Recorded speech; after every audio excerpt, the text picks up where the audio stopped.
this is Kimberly and I will going to talk about the introduction.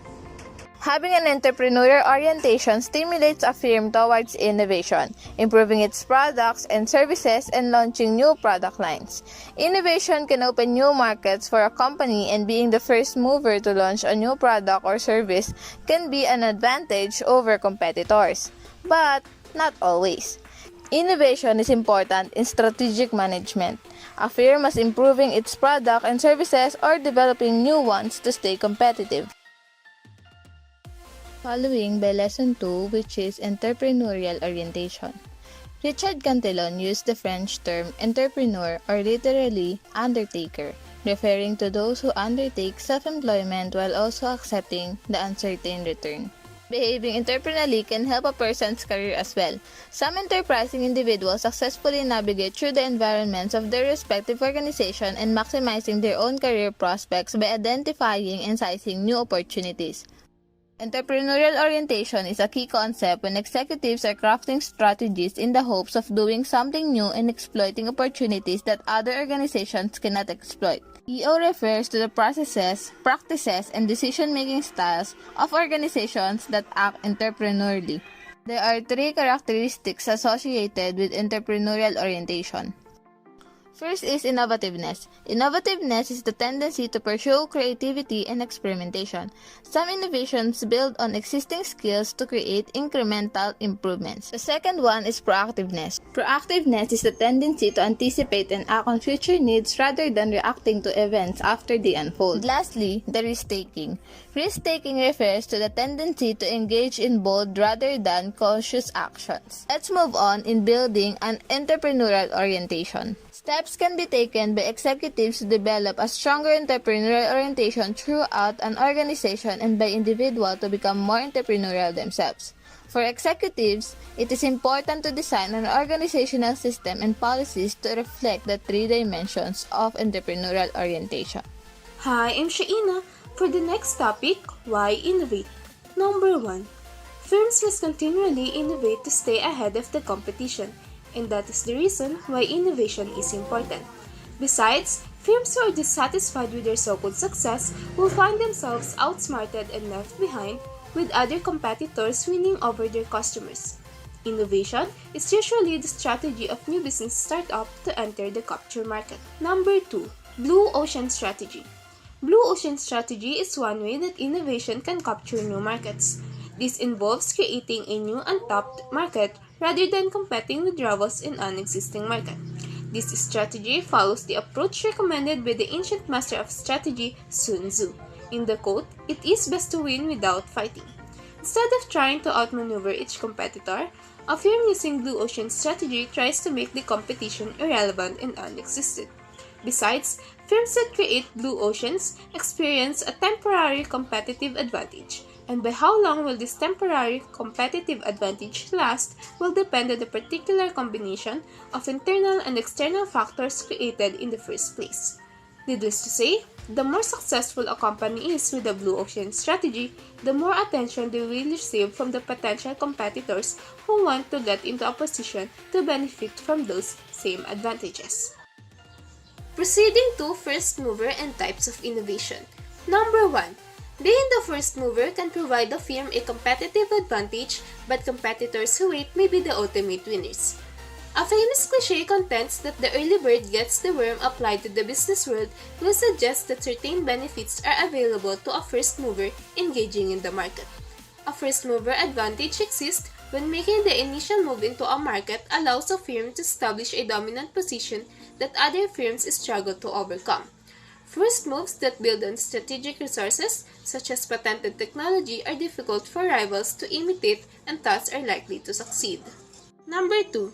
There are 4 types of innovation that firms employ to increase their strength in the marketplace. The type of innovation is dependent on 2 factors, market and technology. Type 1. Incremental innovation. An incremental innovation can be described as making improvements on an existing product or service. The improvements are based on using existing technology and directed at the existing market. Type 2. Disruptive innovation. A disruptive innovation is an innovation that conflicts with and threatens to replace a traditional approach to compete within an industry. Existing markets are disrupted by new technology. Type 3. Architectural innovation.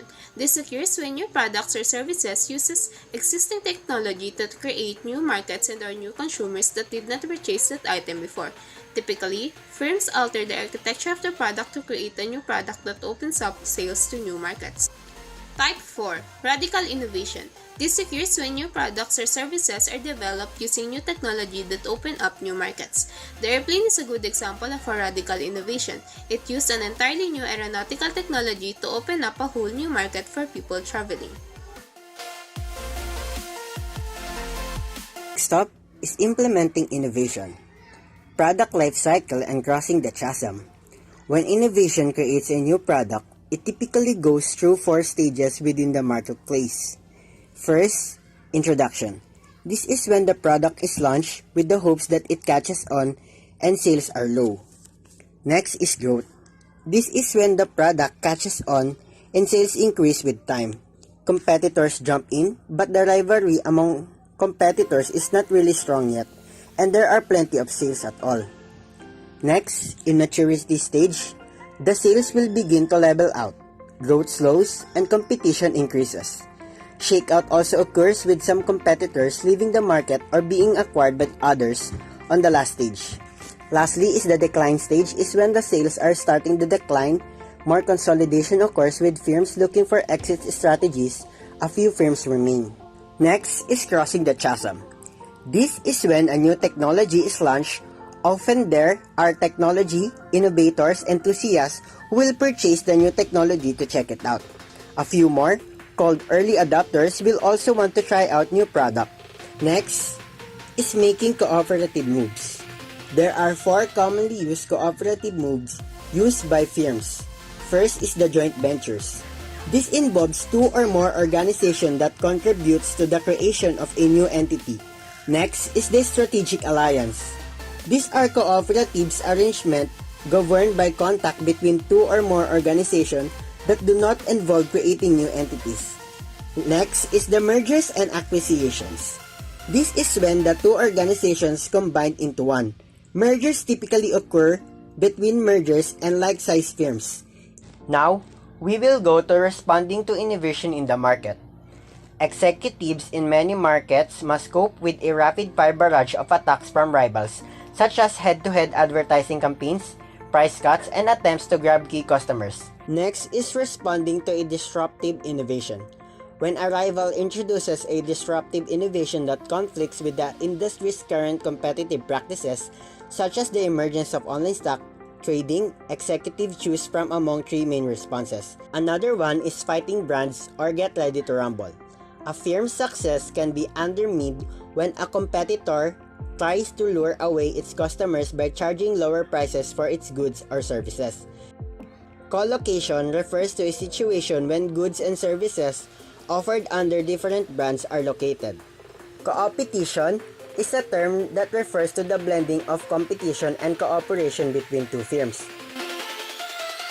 This chapter explains how innovation impacts strategy development. An entrepreneurial orientation helps a firm develop and implement new innovations. Being the first mover can present advantages, but it's not without the risk of competitors learning from the first mover and eventually beating them. Executives may also choose a more conservative route by establishing a foothold within an area that can serve as launching point or by avoiding existing competitors. Overall, by using a blue ocean strategy. There are 4 types of innovation: incremental, disruptive, architectural, and radical. New products typically follow a predictable product life cycle with 4 stages: introduction, growth, maturity, and decline. Firms often use incremental innovation to relaunch products with improved features, starting the product life cycle over again. New products and services must cross the chasm. To get them into the mainstream, firms may cooperate with competitors through joint ventures, strategic alliance, mergers and acquisition, or through co-location and competition. Executives may also react to competitive attacks by using fighting brands.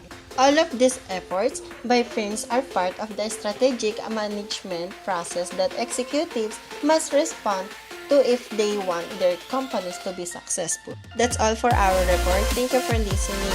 Cheeria, ciao, adios.